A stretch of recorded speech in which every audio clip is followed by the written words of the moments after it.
guys, so nagluto ko ng breakfast ko. Oatmeal with munggo. Munggo beans. Yan, nagano ko na. Wala kasing oven, kaya inano ko na lang sa sticky fry. So, ang sarap niya. Parang burger siya, no? Masarap siya, mas dadong toasted. Yan. Yan ang guys, sarap. Para lang siya. Ayan guys, kung alam mo burger. So, nilagyan ko siya ng green bean. Munggo. Yan. Makikita niyo yung green na yan is munggo yan guys.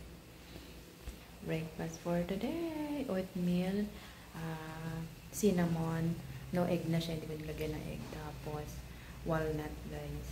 Tsaka yung sabaw ng munggo, di ba? Healthy siya. Tayo guys. Yummy, yummy. Sim tayo na isa. Init pa. Sim nga tayo ng isang sunog. Tayo na isa. Hanap tayo ng yung hindi sunog. Ito kasi may sunog. Ito. Ano ba?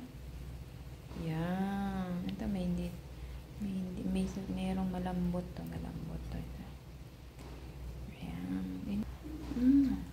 Harap. Making my own breakfast. As olive oil yung mantika. Sarap. Text ko yung boss ko. Kaya, boss. Oh, how to daw, sabi ni Lolo. Isa na natira. Kinuha ng boss ko.